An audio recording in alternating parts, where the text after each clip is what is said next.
de la fin. Fin de ce flash. Tout de suite, vous retrouvez la seconde partie de La Voix est libre. Merci Claire, effectivement, avec Christophe Sirugue, député maire de Chalon-sur-Saône.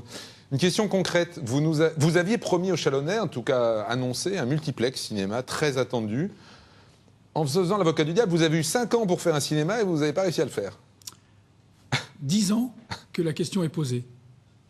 Mai 2014 sera inauguré le complexe cinématographique, avec en plus le maintien en centre-ville d'un autre cinéma. Par rapport à ce sujet qui était particulièrement difficile, je pense que nous avons bien avancé. C'est un investisseur privé qui porte le projet du complexe cinématographique et du cinéma de centre-ville.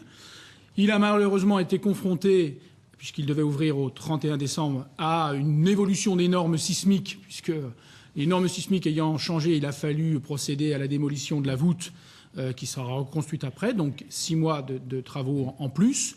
Mais les opérations sont lancées, les Chalonnais auront, malheureusement pas avant la fin de ce mandat, je l'aurais préféré, mais ils auront à la fin du mois de mai, enfin, une offre cinématographique de qualité.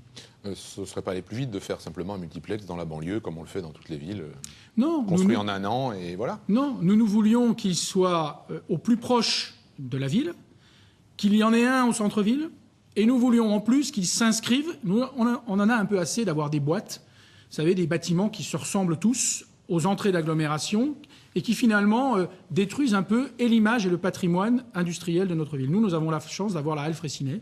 Et moi, je me suis battu pour que le porteur de projet installe son complexe cinématographique sur cette halle Fraissinet pour la faire revivre. Et je pense que ce sera une belle réussite quand je vois les maquettes qui ont été présentées. Alors, plusieurs remarques. Jules, qui n'aime pas les statues en métal sur le pont Saint-Laurent. Voilà. Ça fait partie. Les œuvres d'art, vous savez, c'est comme par principe, certains les apprécient, d'autres moins. C'est normal, c'est le goût, et je n'ai rien à redire là-dessus. Erwin qui rappelle qu'il était dans un collège, qu'il a dû aller dans un autre collège. On se souvient que c'était un dossier qui vous concernait quand vous étiez aussi président du Conseil général. Voilà, il n'y a pas eu de nouveau collège fait à Chalon. Vous l'auriez souhaité, vous le regrettez? Oui, je le regrette parce que je pense que la problématique qui a été posée demeure. Néanmoins, j'ai récemment rencontré le président du Conseil général. Nous travaillons sur la qualité d'accueil, puisque le nombre d'enfants s'est accru, donc ce qui était prévisible, puisque c'est ainsi que nous avions imaginé un nouveau collège. Le Conseil général prend à bras-le-corps ce dossier. J'imagine que nous arriverons à le faire réussir. J'imagine, ce qui veut dire que vous n'êtes pas sûr. Si, je travaille en toute confiance avec le Conseil général de Saône-et-Loire. On va faire un peu de politique, Christophe Sirugue. On a parlé de vous au moment de la discussion sur la loi sur le non-cumul des mandats. On se souvient que Arnaud Montebourg et ses proches vous avez placé en première ligne, on va dire, sur ce sujet. La loi imposera un choix en 2017. Vous êtes candidat au municipal en 2014. Est-ce que les Chalonnais vont voter pour quelqu'un qui sera maire jusqu'au bout s'il est réélu? C'est très clairement l'engagement que j'ai pris. J'ai d'ores et déjà annoncé que je ne serai pas candidat aux législatives de 2007 si je suis élu à nouveau maire en 2014. Et c'est un choix extrêmement personnel. C'est un choix aussi de reconnaissance à l'égard de celles et ceux qui ont fait ce que je suis. Si je suis à la place où je suis aujourd'hui, c'est parce que j'ai eu un échange, un dialogue, une confiance avec les Chalonnais. Et ça, moi, je ne veux pas l'oublier. Alors je pourrais choisir la facilité. La circonscription dont je suis le député est la plus à gauche du département de Saône-et-Loire. Donc potentiellement... Depuis son redécoupage. Oui, mais potentiellement donc celle où on est le plus facilement réélu si on est à gauche. Et ce n'est pas le choix que je fais. Le choix que je fais, c'est de me consacrer à cette ville parce que je crois véritablement aux potentialités de cette ville. Et par ailleurs, j'aime le mandat de maire. Donc je dis très clairement aux Chalonnais, je l'ai déjà dit, je le redis ici très publiquement, je serai maire de Chalon jusqu'au bout du mandat. On sait que les élections intermédiaires sont souvent des votes sanctions pour le pouvoir en place. On a parlé en ouverture de cette émission de l'impopularité aujourd'hui de l'exécutif. Est-ce que vous êtes en danger? Est-ce que vous vous sentez en danger, Christophe Sirugue? On sait qu'il y a un certain nombre de villes moyennes en France où les sortants socialistes peuvent être en danger dans un contexte national. Est-ce que vous avez l'impression d'avoir fait tout ce que vous pouviez pour ne pas être en danger ou pas? Une élection est une élection, et par principe, je pense qu'il faut toujours l'appréhender avec prudence. Et aujourd'hui, je crains moins mes adversaires que l'abstention. Et une abstention qui pourrait en effet être alimentée par celles et ceux qui ne se reconnaissent pas dans la politique nationale telle qu'elle est C'est ce qu'on a vu dans toutes les aujourd'hui. élections partielles. On est bien d'accord. Une abstention du corps électoral de gauche très importante. Donc le travail qui est le mien et celui des équipes qui m'entourent et de l'équipe que je présenterai, c'est de montrer qu'il y a un enjeu local chalonnais important et que c'est sur cet enjeu-là que doit se faire l'élection. Donc encore une fois, moi, je ne serai pas candidat contre qui que ce soit. Je laisse à ceux qui parlent de cataclysme le choix d'une thématique dont je pense qu'elle est nuisible pour Châlons. Moi, je suis candidat pour Châlons, pour les Châlonnais, pour un projet, pour une dynamique, pour rendre confiance dans ce territoire. Et c'est ça qui m'anime, c'est ce lien un peu, j'allais dire, presque affectif que j'ai avec celles et ceux qui ont fait ce que je suis.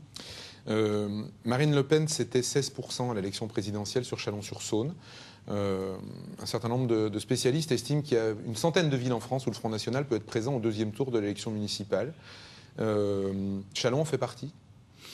Je ne sais pas, je n'ai pas d'éléments chiffrés pour le dire. Je constate simplement qu'aux dernières élections cantonales, le deuxième tour s'est fait entre le candidat socialiste et le candidat du Front National. Donc il y a une implantation importante.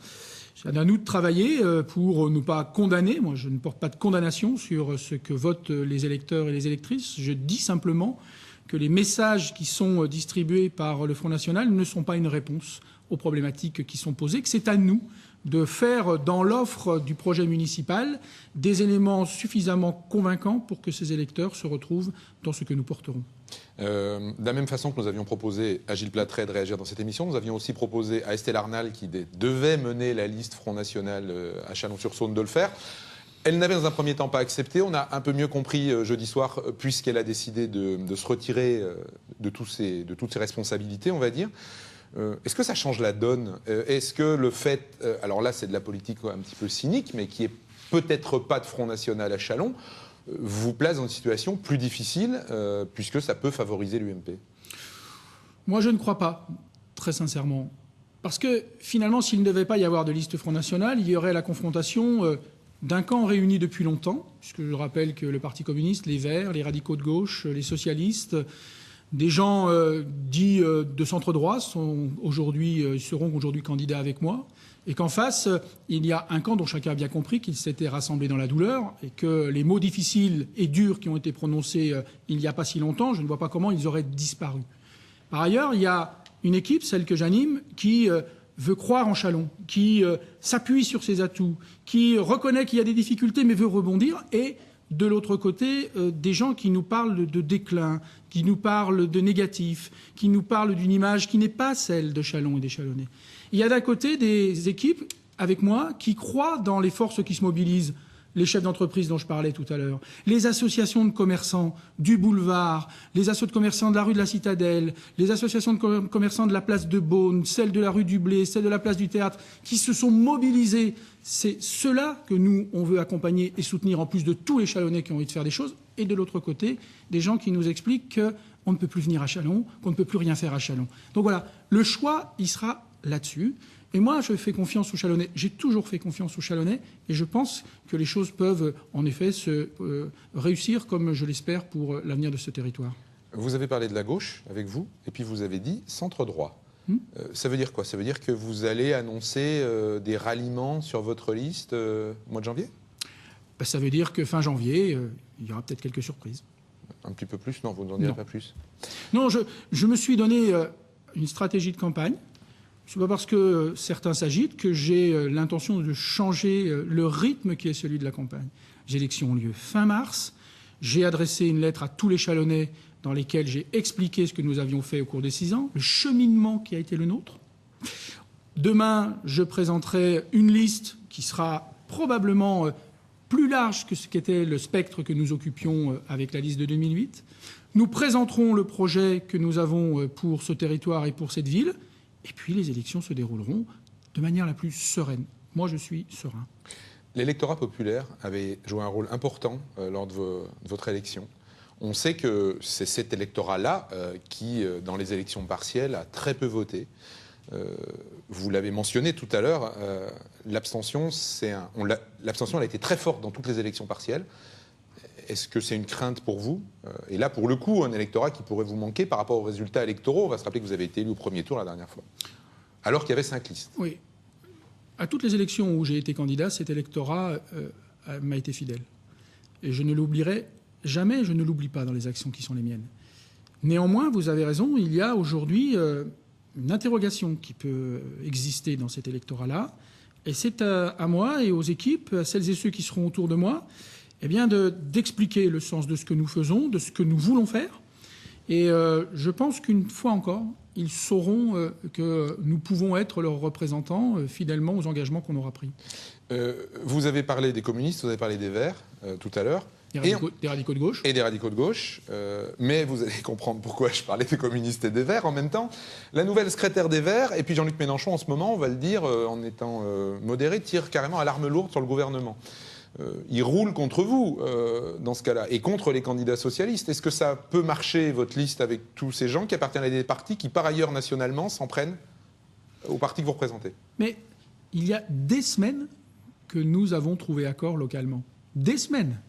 Et il ne nous a pas fallu attendre la veille du scrutin pour trouver les conditions de l'accord, à la fois sur la représentation, mais aussi sur le sens du projet. Avec les communistes, nous gérons la ville depuis 2008, comme avec les radicaux de gauche. Et donc, très naturellement, et je crois savoir que les militants communistes ont encore confirmé de manière très forte leur souhait, à plus de 80% je crois, leur souhait d'être dans une liste commune avec nous pour Châlons. Et quant aux Verts, nous avons travaillé avec eux au Grand Châlons. Ils ont un représentant qui fait partie de la majorité, avec lequel nous avons travaillé, qui s'est lui-même exprimé lors du Conseil communautaire de jeudi pour reconnaître les avancées en termes de politique environnementale que nous avons menées. Donc c'est un peu naturel que nous soyons ensemble sur les municipales de Châlons. Il nous reste une grosse minute d'émission. Il y a quelque chose que vous avez vraiment envie de faire dans un deuxième mandat et que vous allez annoncer en janvier, je ne sais pas, un tram, un aéroport Non, je pense que c'est fini les périodes où on annonce 60 engagements, 100 engagements. Je pense que plus personne ne peut y croire, même si je les ai respectés. Mais les situations financières sont tellement préoccupantes qu'il faut être vigilant là-dessus. Par contre, des orientations précises, des axes précis, oui. Le développement économique, ça me paraît être une priorité des priorités. La question du vivre ensemble, notamment sur l'accompagnement du vieillissement. La question de l'école, de la formation, un 4e département d'IUT, par exemple, à Chalon-sur-Saône, ce sont des axes importants. Et puis le cadre de vie, la Saône, les quais de Saône, qui continuent à être notre priorité.